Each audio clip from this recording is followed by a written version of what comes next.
नमस्कार बंधुरा केमन आছেন আপনারা সবাই आशा करी ভালো আছেন। तो শীত तो प्राय शेष होते गेल, तो पालং শাকও प्राय ফুরিয়ে এসেছে বাজারে। नरम नरम पालং শাক এনে একবার এরকম মুগের ডাল তৈরি করে দেখুন তো, খুব ভালো লাগবে। পাতি লেবু আর গরম ভাত আর এই পালং শাক দিয়ে মুগের ডাল, আর কিছু লাগবে না। তো আমি কিভাবে তৈরি করি সেইটা একটু দেখুন। আমি সেজন্যই প্রথমবারই তৈরি করছি, তাই আপনাদের সঙ্গে শেয়ার করছি। চলুন রান্নাটা শুরু করি। মুগ ডাল দিয়ে পালং শাক তৈরি করার জন্য আমি এখানে নিয়ে নিয়েছি মুগ ডাল।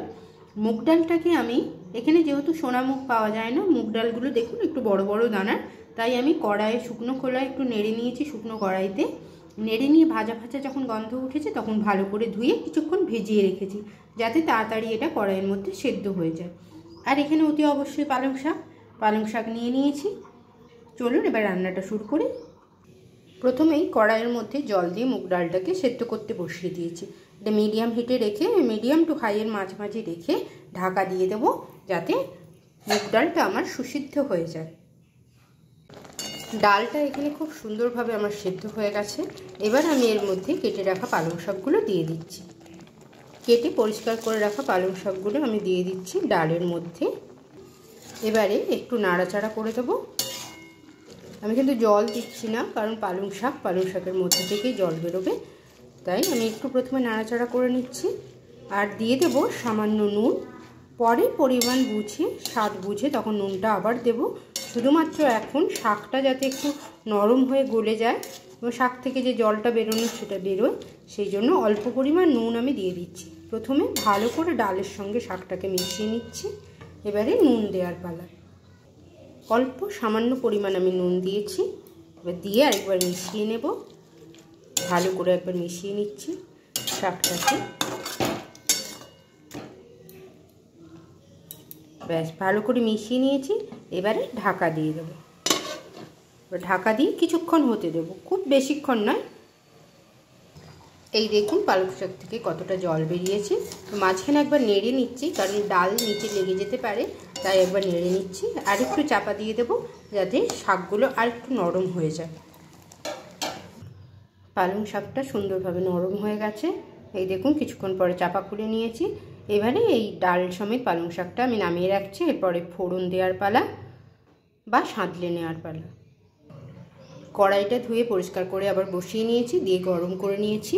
এবার এর মধ্যে দিয়ে দিচ্ছি সামান্য সর্ষের তেল, খুব বেশি না, সর্ষের তেল অল্প দিলেই চলবে। ফোড়নটা কিন্তু সর্ষের তেলেই পড়বে। ফোড়নের জন্য শুধুমাত্র লাগবে গোটা জিরে আর একটি শুকনো লঙ্কা, ব্যাস।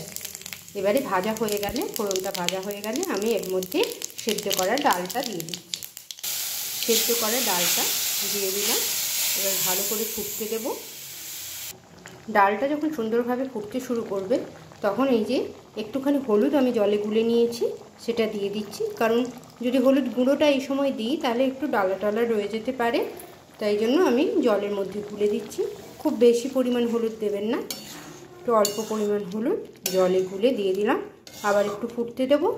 এবারে এর মধ্যে আমি সামান্য একটু আদা বাটা দেব, যাতে সুন্দর স্মেলটা আসে। দিয়ে দিচ্ছি এই যে সামান্য পরিমাণ আদা বাটা। এবারে আবার ভালো করে ফুটতে দেবো। এবার নুন মিষ্টি দেওয়ার পালা। ডাল মানে একটু মিষ্টি তো হবেই, আবার বিশেষ করে মুগ ডাল, তো একটু মিষ্টি তো দিতেই হবে। আর আমার রান্নায় তো মিষ্টি পড়েই থাকে, আপনারা জানেন। তো এবারে একটু নুনটা দেখে নেওয়ার পালা। নুন তো আমরা খুব বেশি দিয়ে উঠিনি, সেই পালং শাকটা নরম করার জন্য সামান্য দিয়েছিলাম। এবার নুনটা দেখে নুনটা দেবো আর মিষ্টি দেবো। নুনটা দিয়ে দিচ্ছি স্বাদ মতো, পরিমাণটা বুঝে দিয়ে দিচ্ছি নুন। এবারে দেব মিষ্টি, ব্যাস। এবার একটুক্ষণ ফুটতে দেওয়ার পালা।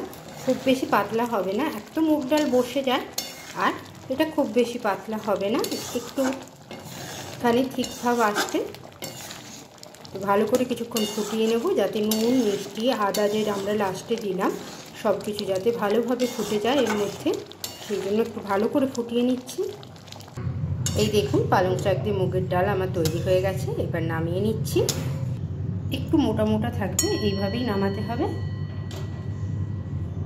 তো এইভাবে একবার আপনারা মুগের ডাল বানাবেন। পালং শাক তো প্রায় শেষের দিকে, শীত শেষে, মানে পালং শাকও প্রায় ফুরিয়ে এসেছে বাজারে।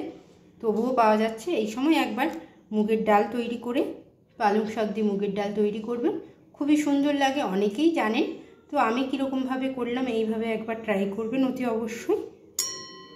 ডালটা নামিয়ে নিয়েছি। আর একদম শেষে, যেহেতু মুগ ডাল তারপরে আবার নিরামিষ, তো একটুখানি ঘি তো অতি অবশ্যই লাগবে, ঘি দেবেন। আর এইভাবে আপনারা গরম ভাতের সঙ্গে একবার খাবেন, খুবই সুন্দর লাগে খেতে।